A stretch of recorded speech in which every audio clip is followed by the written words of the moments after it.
Now we have created our slides. We need to add the images of the animals. So we're going to click back to my drive and we're going to find what we were working on. We're going to click it and open it up. If you look down in the bottom right corner, you see a little yellow box with a little star in it, and it says Explore. If I click on that, it's going to pop up a little box to the side, and there's a search box right here. It says Search Your Docs in the Web. I'm going to click on that box, and I'm going to type the name of the animal that I want a picture for. So since I'm doing Wolverine here, I'm going to type in Wolverine and either click the little magnifying glass or just hit enter. Now right now it's searching the web and I'm getting information about the Wolverine. But I want a picture, so I'm going to go to images. Now I'm getting a bunch of pictures of Wolverine, the character. That's not what I want. So maybe I need to make my search a little more specific on that one. So I'm going to put Wolverine animal, and now I'm seeing what I want. Now, I don't want you to spend forever looking for a picture that you want, but you can look through a few of the ones that we have here. And I'm not sure, that's not even a Wolverine, that's a red panda, so I'm not sure why he's on there. But I'm going to find one that actually looks like a Wolverine. I think I like this one right here. If I need to click on it to make it bigger to see if I like that one, I can do that, and I can click Insert. Or if I know for sure I want that one, I don't need to look at it any closer. I can just hit the plus sign.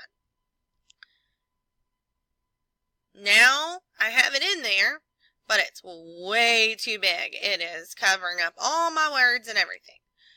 If I'm clicked on the picture, I have little dots that come around the edge of the picture. If I move my mouse over that corner dot, I get a double arrow. If I click and drag, that's how I can resize the picture. I can also click and I can drag it over here where I want it. If I don't like it that way, maybe I even want to turn it just a little bit. Now, if I've not clicked on it, then it's not going to work, because right now the word text box is selected. I have to be clicked on the picture to do something to the picture. There's a little dot at the top. I can take that little dot when it turns to a plus sign, and I can twist my picture a little bit. Now, you don't have to make it sideways. If you want it the way it was, just straight on, that's fine. Now, I don't want it upside down, obviously, but you can be a little creative with it. I do not want the picture over top of the words, obviously. I want it to look good.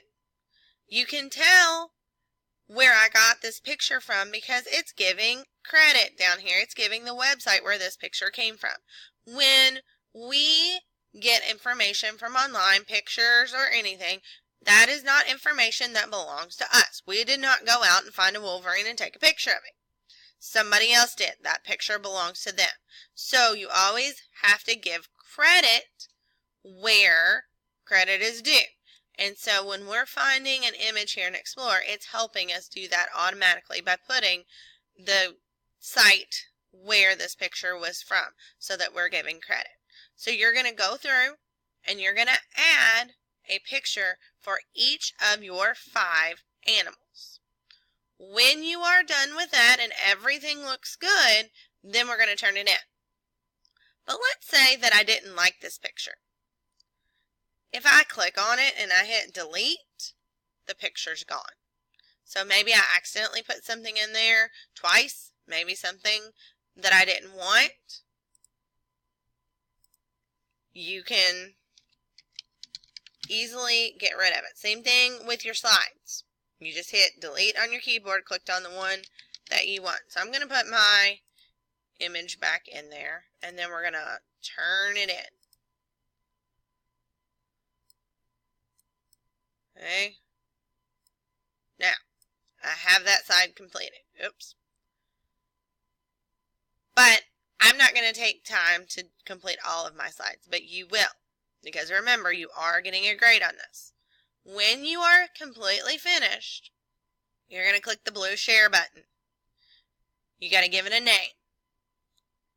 So I'm going to just click save. Now, this is where you're going to turn it into me. It's pretty easy. We did this last time. Start typing my name. Start typing A for Amanda, AM. At most, it should pop up my name. That's still under my maiden name for my email. But you see me right here, Amanda.McClung. You click on my name and you hit send. And it will send it to me and it's turned in. That simple.